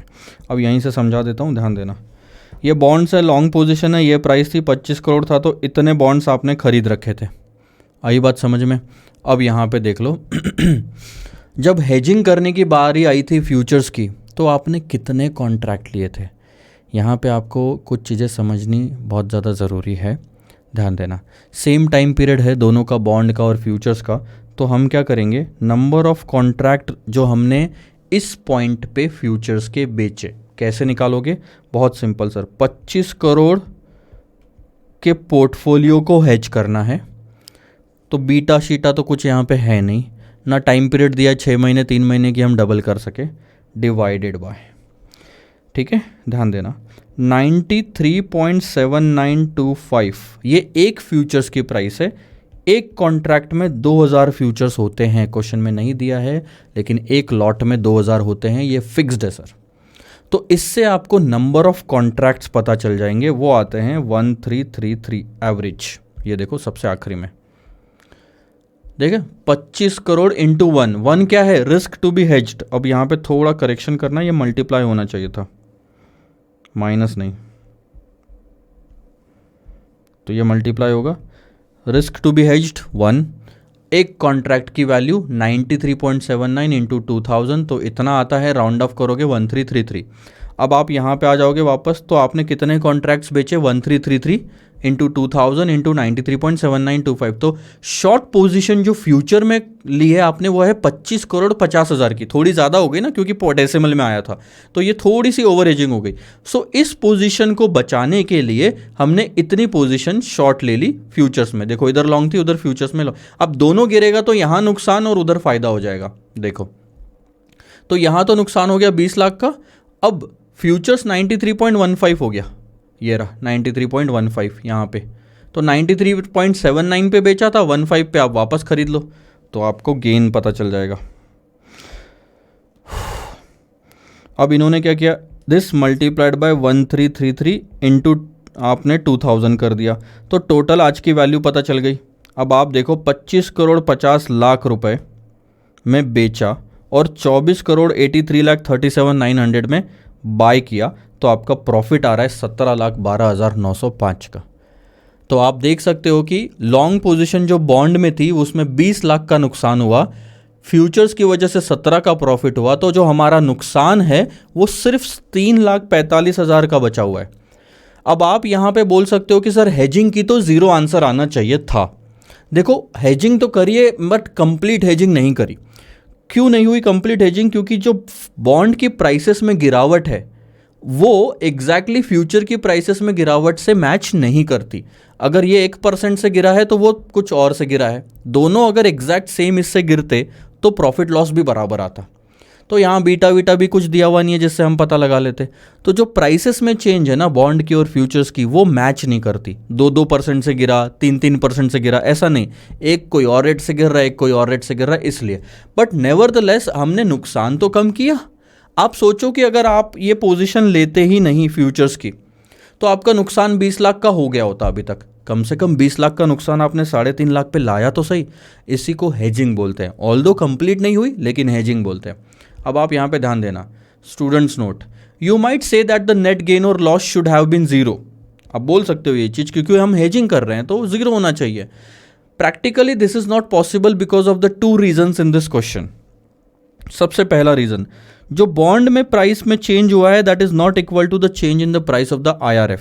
आप बॉन्ड की प्राइस का चेंज देखो, बॉन्ड की प्राइस 0.8235% से गिरी है लेकिन फ्यूचर सिर्फ इतने से गिरा। फ्यूचर भी पूरा और गिरता तो और प्रॉफिट बढ़ता, क्योंकि हमने शॉर्ट पोजीशन ले रखी थी पहले से, तो और गिरना चाहिए था। जितना अच्छे से गिरता उतना प्रॉफिट बढ़ता, लेकिन वो कम से गिरा तो कम प्रॉफिट हुआ। ठीक है, उसके बाद contracts are not allowed to be traded in the fraction resulting into over and under hedging. जो 1332 पॉइंट समथिंग आया था तो हम ले तो नहीं सकते थे पॉइंट समथिंग, उससे खैर इम्पैक्ट कम होता है, इसका इम्पैक्ट तो लो है। जो मेजर 3 लाख 3.5 लाख का डिफरेंस आया ना वो इसकी वजह से आया है। बस ठीक है, समझ में तो आ गया ना। बस ये हेजिंग समझ में आई। ये क्वेश्चन था आपका hedging with interest rate futures, hedging करना। तो जो पोजीशन थी स्पॉट में उसको कैसे आपने बचाया फ्यूचर्स में। आ जाओ सर क्वेश्चन देखते हैं, क्वेश्चन नंबर 16। काफ़ी प्यारा क्वेश्चन है और आसान रहेगा, ज़्यादा डिफिकल्ट नहीं जाएगा आपका। अतुल को चाहिए होम लोन, यानी कि वो कौन है सर, बोरोवर, और उसे चाहिए, ले नहीं लिया उसने, आने वाले टाइम में वो लेने वाला है। तो डर क्या होगा कि जब वो होम लोन लेने जाएगा तब इंटरेस्ट रेट बढ़ जाएंगे, इंटरेस्ट रेट बढ़ गए तो फ्यूचर्स गिरेंगे, तो फ्यूचर्स हमें आज बेचना ज़रूरी है। Again same position on floating rate of interest, और उसे हेजिंग करनी है उसका इंटरेस्ट रेट रिस्क जो है। बहुत समझदार है अतुल, उसको पता है कि वो 2 महीने बाद फ्लोटिंग रेट पे लोन लेगा, लेकिन फ्लोटिंग रेट उसको लगता है कि बढ़ जाएंगे, और ये रिस्क जो इंटरेस्ट रेट का है उसे वो हेज करना है। If bank increases the floating rate, ध्यान देना, अगर बैंक ने फ्लोटिंग रेट बढ़ा दिए तो उसकी जो कैश आउटफ्लो है वो बढ़ जाएगी, क्योंकि अतुल मंथली EMI जो दे रहा है ना वो बढ़ जाएगी। फ्लोटिंग रेट बढ़ गए, इंटरेस्ट रेट बढ़ गए तो EMI बढ़ जाएगी। Therefore to manage his interest rate risk he may enter into IRF contract. बहुत सिंपल भाषा में बताता हूँ, वो शॉर्ट करेगा, वो बेचेगा, क्योंकि उसको डर है इंटरेस्ट रेट का बढ़ने का। इंटरेस्ट रेट बढ़े तो फ्यूचर्स गिरेगा और गिरने वाली चीज़ को बेचना पूरा आता है। यानी बेनिफिशियल है। द बैंक जो रेट चार्ज कर रही है ना, उसको जो लोन दे रही है वो है BPLR, benchmark prime lending rate. मैं फुल फॉर्म लिख देता हूँ, जैसे लाइबोर माइबोर होता है वैसे प्राइम लेंडिंग रेट। तो जो भी उस टाइम का फ्लोटिंग रेट है उसमें 2% और ऐड करके बैंक लोन चार्ज कर रही है, इंटरेस्ट चार्ज कर रही है। आज BPLR कितना चल रहा है? 5%। तो बैंक कितना चार्ज कर रही होगी उसको? 7%, 2% ऐड करके। ठीक है, अब थोड़ा सा देखना लोन की जो डिटेल दी है, कितना लोन बोरो करने वाला है वो 50 लाख। बोरो किया नहीं है, करने वाला है। आज जो रेट ऑफ इंटरेस्ट पड़ रहा है वो है 7%, यानी कि ये आ गया BPLR प्लस 2% के हिसाब से। आज 5% है इसलिए, और उस हिसाब से कैलकुलेशन किया तो 10 साल का लोन है टोटल, और EMI होगी उसकी 58,054। ये कैलकुलेशन सर 7% से आया है। अब आप रेट बढ़ा दोगे तो EMI बढ़ जाएगी। फ्यूचर्स की भी डिटेल आज दी हुई है आपको 31 जनवरी 2018 को। ठीक है, मार्जिन 2.5% का डिपॉजिट कराना पड़ेगा। मैंने बोला बेचो या खरीदो फ्यूचर्स, मार्जिन जमा कराना पड़ता है। 50 लाख का 2.5% कैलकुलेट कर लो कितना होता है। ठीक है, प्राइस 100 रुपये का है, तो ये एक्चुअल मार्केट प्राइस हो गई इंटरेस्ट रेट फ्यूचर्स की। ठीक है, इंटू 2000 करोगे तो एक कॉन्ट्रैक्ट आ जाएगा, और 50 लाख से डिवाइड करोगे तो आई थिंक आपका पूरा नंबर ऑफ कॉन्ट्रैक्ट भी आ जाएंगे। इंटरेस्ट रेट 5% है इसमें। फ्यूचर्स की प्राइस 2 अप्रैल को आपको दी हुई है 93। देखो गिर गई, गिर गई तो फ़ायदा होगा। यहाँ पे आपने शॉर्ट करा था, यहाँ शॉर्ट करा, यहाँ बाय कर लेना। और डिफरेंस कितना है? जनवरी से 2 अप्रैल का, फरवरी के 28 डेज़, मार्च के 31 डेज़, और अप्रैल का 1 दिन, 2 दिन। अगर डेज़ में निकालना है तो कुछ काम आएगा तो देख लेंगे। 61 डेज़ का कैलकुलेशन आ रहा है ये। In case there is 100 basis point increase, आज वो 31 जनवरी को खड़ा है और ये 2 अप्रैल को फ्यूचर एक्सपायर हो रहा है, तो मैं ये मान के चल रहा हूँ कि लोन भी मुझे 2 अप्रैल को ही लेना होगा। तो तब तक के लिए मैं इंटरेस्ट रेट को हेज करना चाहता हूँ, इसलिए आज इंटरेस्ट रेट फ्यूचर्स को बेचूंगा। 2 अप्रैल को लोन लेने वाली डेट पे ख़त्म हो जाएगा। अब मान लो 100 बेसिस पॉइंट का मतलब होता है 1% से इंटरेस्ट रेट BPLR के बढ़ जाते हैं। 5 का क्या हो गया सर? 6%। तो ये 7 का क्या हो जाएगा? 8%। It shall lead to change in the floating rate from 5 to 6। तो रेट ऑफ इंटरेस्ट अब आपका हो जाएगा 6 + 2 8, और EMI देखो बढ़ गई। How can Atul hedge his above interest rate risk? Short term cost of borrowing is 8%। In case आपको लोन वगैरह लेना पड़ता है, बोरो करना पड़ता है पैसा आज, तो 8% पे आप बोरो कर सकते हो। वो तो लोन है, ये तो आपका दूसरा वाला होम लोन है जो आपको 7% पे पड़ रहा है, लेकिन दूसरी चीज़ों के लिए लोन लेना है तो 8% पड़ेगा। ठीक है, अब ध्यान देना, आज थोड़ा टाइमलाइन में रखेंगे ना तो इजी जाएगा हमें। यह है 31 जनवरी, यह है 2 अप्रैल, इनके बीच जो गैप है वो है 61 डेज़ का। 28 + 31 + 2, हाँ 61 डेज़ का। ठीक है, अब आज हमें मार्जिन जमा करानी है तो 50 लाख का 2.5% हमें जमा कराना पड़ेगा। 1 लाख रुपए, 1,25,000 रुपये। आज आपको फ्यूचर्स बेचना है तो ये पैसा आएगा कहाँ से? T0 पे आप बोरो करोगे 1,25,000, और आप इनिशियल मार्जिन पे कर दोगे 1,25,000। मार्केट से बोरो किया, क्या रेट पे सर? ये तो मार्जिन के लिए 8% का रेट लगेगा आपका, तो ये हो गया 0। अब 61 डेज़ बाद क्या होगा? और आपने यहाँ पे क्या करा पता है? आपने यहाँ पे शॉर्ट कर लिया पोजीशन। अब 61 डेज़ बाद क्या होगा? पहली चीज़ तो loss due to increase in EMI। अब प्रेजेंट वैल्यू तो निकाल सकते नहीं है, यहाँ पे 120 महीने का दिया हुआ है। आप सिंपल कैलकुलेशन कर सकते हो कि हर महीने की EMI में आपको जो नुकसान हुआ है वो है 60,663 - 58,054।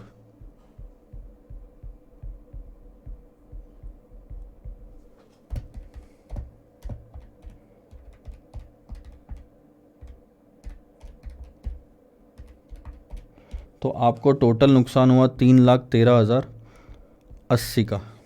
ठीक है, अब आपने यहाँ पे फ्यूचर्स बेचा था टाइम पे, ज़ीरो टाइम पे, कितने? बहुत सिंपल सर, 50 लाख की आपकी लोन की अमाउंट थी, ये हो गई पोजीशन जो आपको कवर करनी है इंटरेस्ट रेट फ्यूचर्स में। 100 रुपये का आपका था एक फ्यूचर्स, 2000 का लॉट होता है, तो 2 लाख हो गया नीचे में। तो ये आंसर आएगा 25 लॉट आपने फ्यूचर्स के बेचे थे स्टार्टिंग में, तो उतने ही वापस खरीदोगे।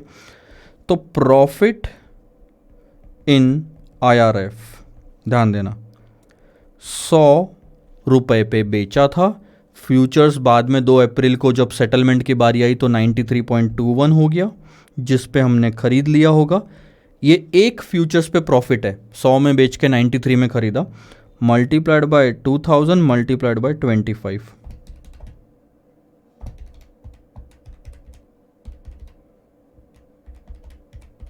तो यहाँ फ़ायदा हुआ 339,500 का। इसके अलावा आपने जो लोन लिया था मार्जिन के लिए, उस पे इंटरेस्ट भी चुकाना पड़ेगा।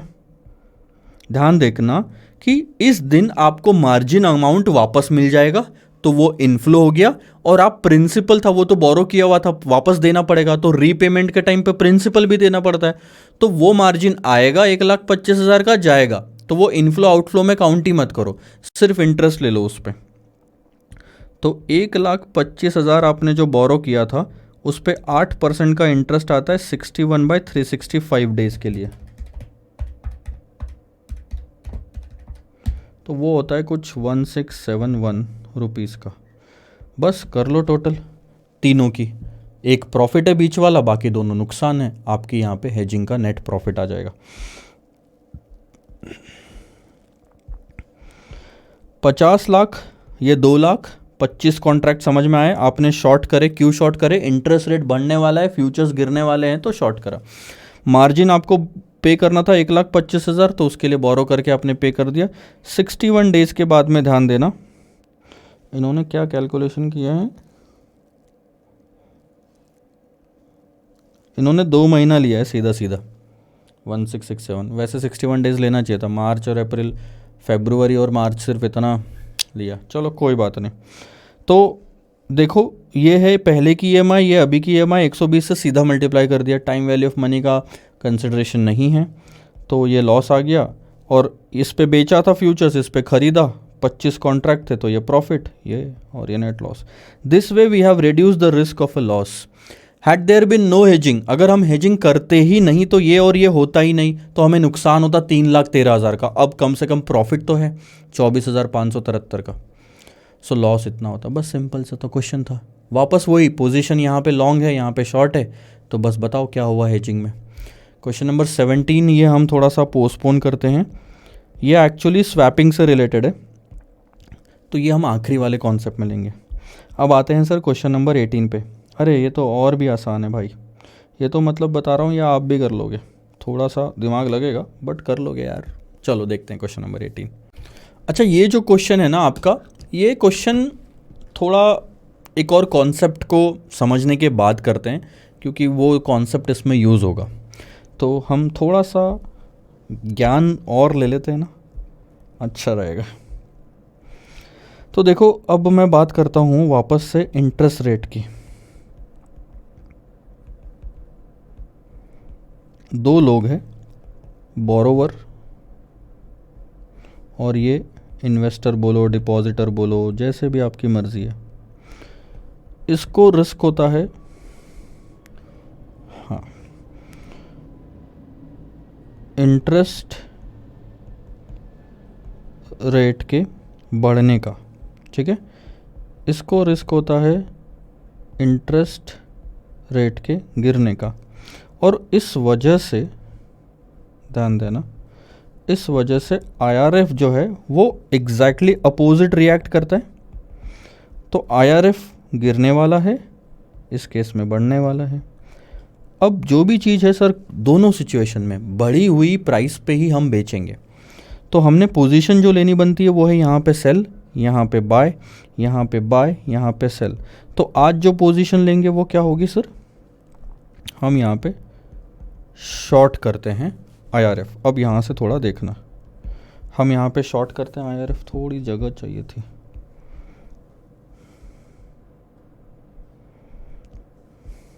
ठीक है, हम शॉर्ट करते हैं IRF। IRF is nothing but bond एक तरह से, क्योंकि बॉन्ड के प्राइस पे ही रहते हैं, यानी कि हम सेल करने का प्रॉमिस करते हैं। अब यहाँ से मैं 2 चीज़ें ओपन करता हूँ। इस केस में क्या होगा सर, इस केस में हम लॉन्ग करते हैं IRF, खरीदते हैं, राइट। और यहाँ से भी सर 2 चीज़ें होगी। अभी तक जो मैं आपको बताते आया था, शॉर्ट करने के बाद एट मैच्योरिटी, मैच्योरिटी नहीं, इस केस में आप एक्सपायरी ले लो।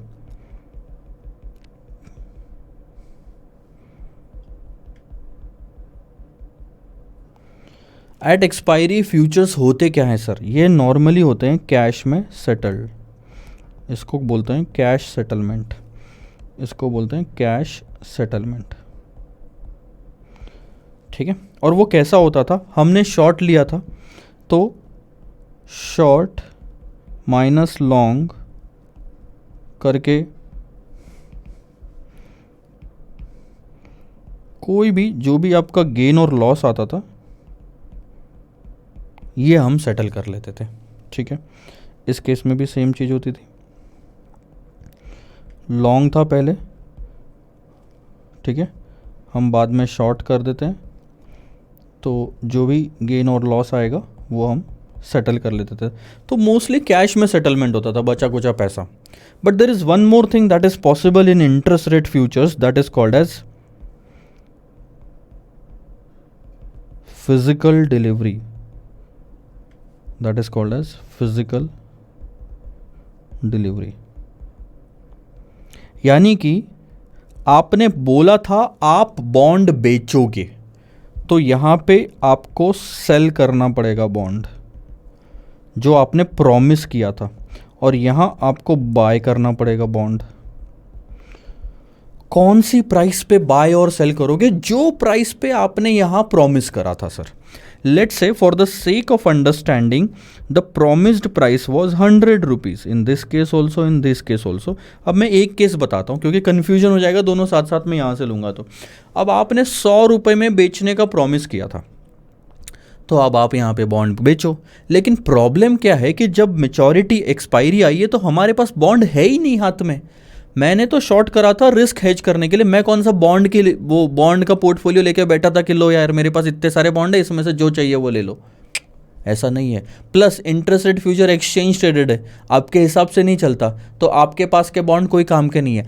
इसीलिए होता क्या है, यहाँ बॉन्ड की फिजिकल डिलीवरी देनी है, तो यहाँ पे आपके पास में एक्सचेंज की तरफ से एक लिस्ट होती है ABCDE।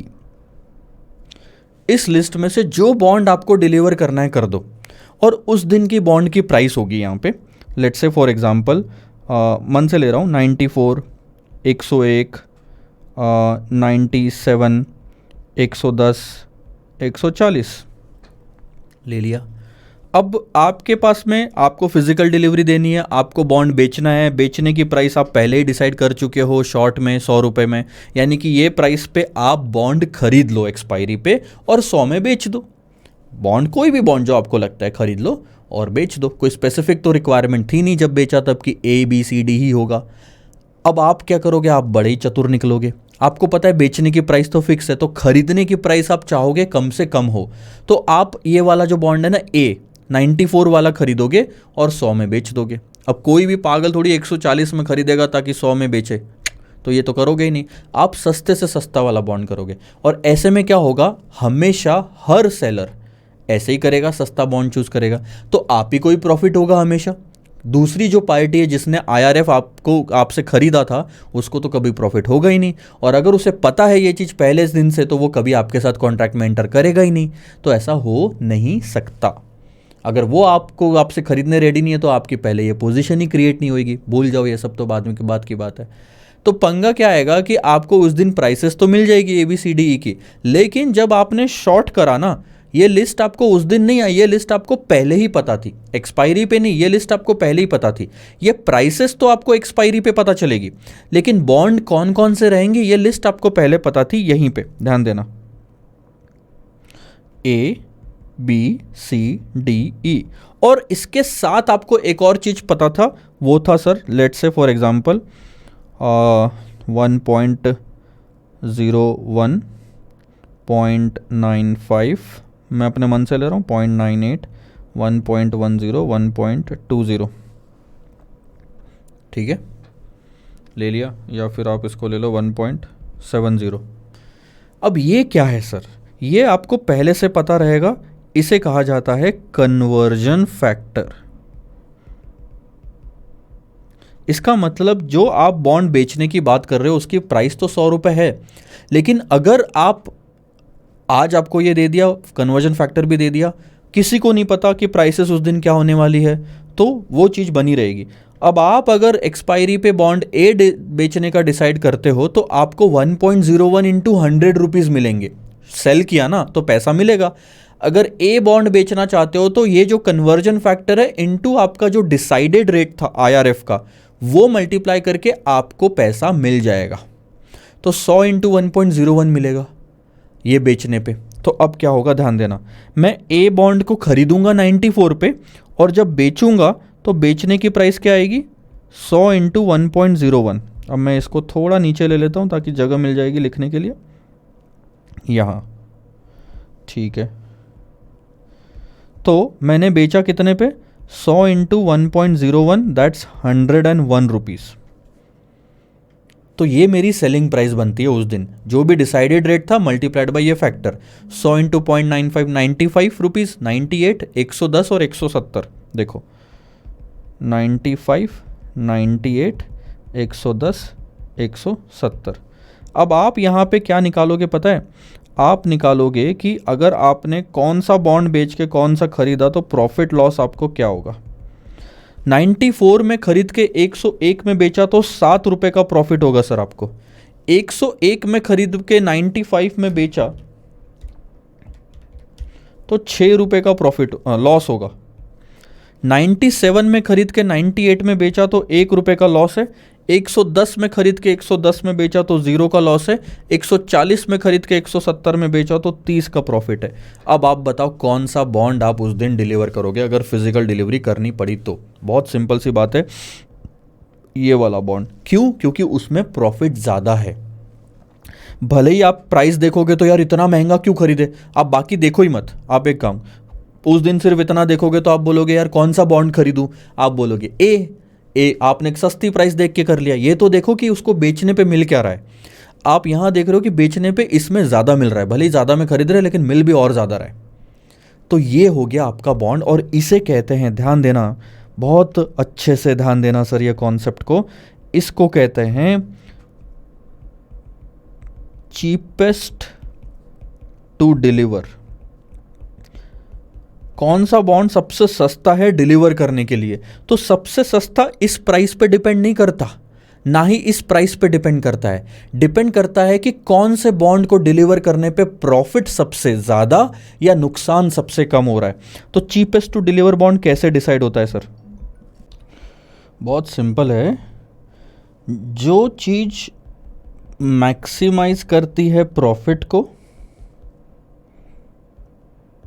या फिर आप बोलो दोनों में से जो भी मैक्सिमम प्रॉफिट देता है, और अगर सारे के सारे लॉस में है तो मिनिमम लॉस। ऐसा भी पॉसिबल है, ऐसा ज़रूरी नहीं कि हर बार प्रॉफिट ही आएगा। हो सकता है सारे लॉस में आ रहे हो, सारे महंगे पड़ रहे खरीदने के लिए, तो डिलीवर तो फिर भी करना पड़ेगा।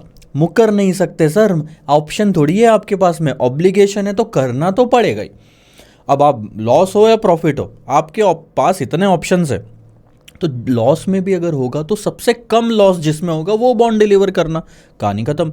तो आपको दो चीज़ समझनी है इस पूरे सिनेरियो से कि कन्वर्जन फैक्टर क्या होता है और चीपेस्ट टू डिलीवर क्या होता है। कन्वर्जन फैक्टर वो वैसा फैक्टर होता है जिस पे अगर आपने बेचने का डिसाइड किया तो बेचने की प्राइस मल्टीप्लाइड बाय फैक्टर इतना पैसा मिलेगा।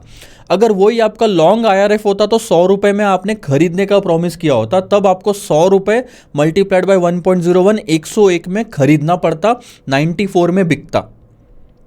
फिर 100 इंटू 0.95 95 रुपीज़ में खरीदना पड़ता, 101 में बिकता। ठीक है, फिर 98 में खरीदना पड़ता, 97 में बिकता। 110 में खरीद के 110 में बेचते, 170 में खरीद के 140 में बेचते। तो ये जो कन्वर्जन फैक्टर है, ये जो चीज़ आपने स्टार्टिंग में डिसाइड की उससे मल्टीप्लाई होती है, भले ही वो शॉर्ट हो या लॉन्ग हो। तो देखो, यही जो प्राइस है आपकी, ये वाली एग्जैक्ट इधर उल्टी हो जाती है। ये आपका बाइंग प्राइस है, देखो ये वाली चीज़ आपकी बाइंग प्राइस है और ये वाली चीज़ आपकी सेलिंग प्राइस है, और वही प्राइसेस उल्टी पड़ जाएगी इधर में। इधर में ये आपका बाइंग बन जाएगा और ये आपका सेलिंग बन जाएगा। तो जितना आपको यहाँ पे प्रॉफिट दिख रहा है वो उधर नुकसान दिखेगा, जो लॉस दिख रहा है वो उधर प्रॉफिट दिखेगा। आपको यहाँ पे कैसा दिखेगा बताऊँ? अगर यही चीज़ें आप लॉन्ग IRF में करते तो आपको 7 रुपये का नुकसान, 6 का प्रॉफिट, 1 का प्रॉफिट 0 और 30 का नुकसान होता। अब आप बताओ कौन सा बॉन्ड आप डिलीवर करोगे? ये 1 रुपये वाला नहीं, 6 रुपये वाला। 6 में प्रॉफिट आ रहा ना, तो ये B बॉन्ड डिलीवर करते। उस टाइम पे चीपेस्ट टू डिलीवर बॉन्ड आपके लिए कौन सा होता? B, क्योंकि उसमें सबसे ज़्यादा प्रॉफिट हो रहा है, लॉस तो करोगे नहीं। तो इस केस में ये E वाला बॉन्ड और उस केस में B वाला बॉन्ड। समझ आया आपको क्या होता है? कन्वर्जन फैक्टर हमेशा मल्टीप्लाई होगा जो प्राइस आपने डिसाइड की उससे, और उस पर वही एक्शन होगा जो आपने प्रॉमिस किया, खरीदना है या बेचना है। और जो उस दिन की प्राइस है वो उस पर उल्टा ट्रांजैक्शन लोगे, पहले बेचा तो उस पर खरीदो, और पहले खरीदा तो इस पर फिर बेचो। ये है चीपेस्ट टू डिलीवर और कन्वर्जन फैक्टर जो आपको समझना है। अब आप आ जाओ क्वेश्चन में। 15 अक्टूबर को, ठीक है, थोड़ा सा क्वेश्चन फ्रेमिंग में प्रॉब्लम है बट मैनेज कर लेंगे। अक्टूबर 15 को अक्टूबर 15 2017 को खरीदा है 6.35%, यह coupon rate government of India 2020 का बॉन्ड, और उसकी प्राइस थी उस टाइम पे 97.2550। तो ये स्पॉट मार्केट की प्राइस हो गई ना। यहाँ पे कहीं पे भी नहीं लिखा कि फ्यूचर खरीदा बेचा, फॉरवर्ड खरीदा बेचा, बॉन्ड खरीदा, खरीद लिया सर। और उस टाइम पे कन्वर्जन फैक्टर चल रहा था 0.9815, यानी कि कोई भी इस बॉन्ड को फ्यूचर्स में डिलीवर करता है तो वो वाली प्राइस को 0.9815 से मल्टीप्लाई करना है। दिसंबर 17 का फ्यूचर्स चल रहा था 100 रुपये पे। अब देखो, ये टाइम है, ये स्पॉट मार्केट है, ये फ्यूचर्स है। आज बॉन्ड की जो कीमत है वो सर है 97.2550, और फ्यूचर्स की कीमत पता है 100 रुपये। मत लिखना, अब भले ही 100 लिख दिया है, आप लिखोगे इस तरह से 100 इंटू 0.9815, सो 98.15 है उसकी एक्चुअल मार्केट प्राइस आज की। अब आपको बोरोविंग कॉस्ट भी दिया हुआ है 4.25%, ये पर एनम है। अगर कोई पैसा उधार लेना है थोड़े टाइम के लिए तो ये आ सकता है। 15 अक्टूबर से दिसंबर 17 दिन होते हैं ना कुछ, तो अब ये दिसंबर 17 क्या पूरा दिसंबर होगा? तो अक्टूबर के 16 दिन, नवंबर के 30 दिन, दिसंबर के 31 डेज। ये जो 17 है मैं उसे 2017 मान रहा हूँ, तो दिसंबर एंड होगा तो ये हो गया 77 डेज टोटल। ठीक है सर, 77 डेज है। ओके, और क्या करना है? Explain the arbitrage opportunities. Arbitrage किस में? फ्यूचर्स की प्राइस 98.15, ये एक्चुअल मार्केट प्राइस है। आप एक काम करो, थ्योरेटिकल मार्केट प्राइस निकालो। इसी बॉन्ड को अगर हम फ्यूचर में डिलीवर करते तो कितना पड़ता? बहुत सिंपल, आज इस बॉन्ड को अगर मैं खरीदूं तो मैं इस रेट पे पैसा बोरो करूंगा, बॉन्ड खरीदूंगा, और एक 77 दिन बाद देखूंगा कि मुझे रीपेमेंट कितना आ रहा है। बहुत सिंपल, एक काम करो, थ्योरेटिकल प्राइस जैसे हम डेरिवेटिव में निकालते थे, 97.2550 इंटू 1 प्लस 0.0425 यानी 4.25% इंटू 77 डिवाइडेड बाई 365, और ये आपका आ जाएगा रीपेमेंट ऑफ बोरोविंग। इस बॉन्ड को खरीदने के लिए जो यहाँ पे आप लोन ले रहे हो ना, उसको रीपे करोगे 77 डेज बाद, तो कितना रीपे करना पड़ेगा?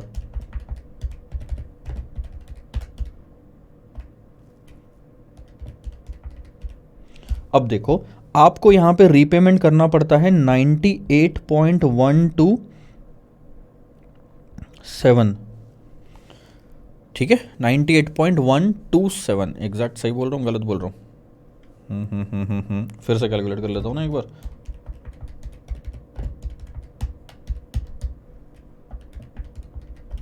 हाँ 98.127।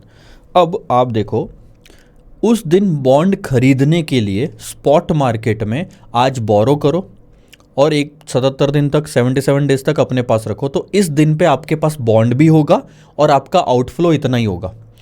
बट अगर आप वो फ्यूचर्स में खरीदने की बात करते हो, ध्यान देना, अगर यहाँ खरीदने की बात करते हो तो 98.15 में आपको खरीदना पड़ेगा फिजिकल डिलीवरी में यहाँ पे। तो बताओ 98.15 में खरीदना सही है कि 12 में खरीदना सही है? सर 15 में खरीदना सही नहीं है, ये यहाँ की थ्योरेटिकल प्राइस बन जाती है। तो मैं बोलूँगा सर एक्चुअल मार्केट प्राइस ना ज़्यादा है थ्योरेटिकल मार्केट प्राइस से, तो क्या करेंगे हम फ्यूचर्स IRF को हम शॉर्ट कर देंगे, हम इतने में बेचेंगे इतने में हम बेच देंगे 98.15 में, और फिर जाके यहाँ पे जो भी हो उस पर आप क्लोज कर दो पोजीशन। देखो अब यहाँ पे बताता हूँ, ये 127 आ गया 98.127, एक्चुअल IRF इज़ ग्रेटर क्योंकि वो 98.15 से हम कंपेयर करेंगे।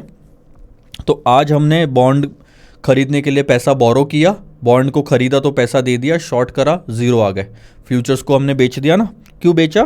क्योंकि ये हमारा IRF जो एक्चुअल मार्केट में 98.15 बोल रहा है वो ज़्यादा बोल रहा है, तो बेच दो, फ़ायदे में रहोगे। अब एक्सपायरी पे देखो क्या होगा, आप बॉन्ड को डिलीवर कर दो, डिलीवर करना था फिजिकल डिलीवरी, डिलीवर कर दो, कितना मिलेंगे पैसे? 98.15, ठीक है। और आपके पास में रीपेमेंट कितना आएगा लोन का? आपके पास तो बॉन्ड ऑलरेडी, आप क्या खरीदना है, खरीद चुके हो, बेच दिया, रीपेमेंट करना पड़ेगा तो इतना, आपके पास प्रॉफिट फिर भी बचेगा। प्रॉफिट ये कहाँ से आया? जो थ्योरेटिकल प्राइस और एक्चुअल मार्केट प्राइस है उन दोनों के बीच का डिफरेंस। तो ऐसे क्वेश्चन पूछे जा सकते हैं, बहुत बेसिक सा क्वेश्चन था। आगे बढ़ते हैं सर, क्वेश्चन नंबर 19 में देखना इंटरेस्टिंग क्वेश्चन है। करंट फ्यूचर की जो प्राइस है, अब इंस्टीट्यूट ने चीपेस्ट टू डिलीवर नाम का कॉन्सेप्ट तो आपके सिलेबस में डाल दिया, बट क्वेश्चंस ज़्यादा नहीं दिए, एक क्वेश्चन है शायद, वो भी RTP MTP में अभी रिसेंट में पूछा गया था, बट एक दो क्वेश्चन मैंने भी इंक्लूड करें, तो फटाक से चलते हैं सर इससे। आपकी फ्यूचर्स की जो करंट प्राइस है ये है वो, यानी इस पे आप शॉर्ट करो लॉन्ग करो, इस प्राइस से कन्वर्जन फैक्टर मल्टीप्लाई होता है, हमेशा याद रखना, बेचना खरीदना तो बात की बात है, ठीक है। अब आपकी जो बॉन्ड की प्राइस है 1 2 3, एक्सपायरी पे देख लो कि बॉन्ड की ये प्राइस है, कन्वर्जन फैक्टर ये है, ठीक है। अब क्वेश्चन क्लियरली बोल रहा है कि बताओ शॉर्ट अगर हमने करा होगा, यानी कि हमने 94.0625 पे बेचा है, तो सबसे पहले तो 94.0625 पे मल्टीप्लाई कर लो कन्वर्जन फैक्टर को, तो ये आपकी सेलिंग प्राइस आ गई, ये आपकी बाइंग प्राइस है, प्रॉफिट लॉस निकाल लो, कहानी खत्म, कोई ज़्यादा दिक्कत वाली बात तो है नहीं। ये देखो 94.0625 से कन्वर्जन फैक्टर को मल्टीप्लाई किया तो इतने में बेचा, इतने में खरीदा, ये बाइंग प्राइस कहाँ से है? यहाँ से, ये प्रॉफिट लॉस हो गया। कुछ दिक्कत है आपको इसमें? अब आप देखो यहाँ पे कौन सा बॉन्ड आपको डिलीवर करना फ़ायदेमंद है, सबसे, अगर चीपेस्ट टू डिलीवर बॉन्ड पूछा है तो क्वेश्चन में क्या जवाब दोगे? जिसमें प्रॉफिट सबसे ज़्यादा है, बॉन्ड 2, ठीक है, ये वाला बॉन्ड देखो। अब क्वेश्चन नंबर 20, अब मान लो बॉन्ड की फ्यूचर की प्राइस चल रही है 101.375, याद रखना जो फ्यूचर्स की प्राइस होती है उससे कन्वर्जन फैक्टर मल्टीप्लाई होता है। तो which of the following 4 bonds is cheapest to deliver, और हम मान के चल रहे हैं यहाँ पे शॉर्ट है, क्वेश्चन में नहीं लिखा है लेकिन जो आंसर दिया उस हिसाब से ये, तो क्वेश्चन में थोड़ी सी, अब क्या क्वेश्चन इधर उधर से उठाया हुआ है इसलिए थोड़ा बहुत ऊपर नीचे होता है। अब ये कोटेड बॉन्ड प्राइस है, यानी कि डिलीवरी के टाइम पे बॉन्ड की उस दिन पे 1 2 3 4 ये जो बॉन्ड है इनकी ये मार्केट प्राइस चल रही थी। हमारी सेलिंग प्राइस कैसे डिसाइड होगी सर? कन्वर्जन फैक्टर को 101.375 से मल्टीप्लाई करेंगे, इस पे सेल करना है, इस पे बाय करना है, ध्यान देना। 101.375 को इससे मल्टीप्लाई किया कन्वर्जन फैक्टर से, तो ये सेलिंग प्राइस आ गई और बाइंग प्राइस आपके यहाँ पे दी है।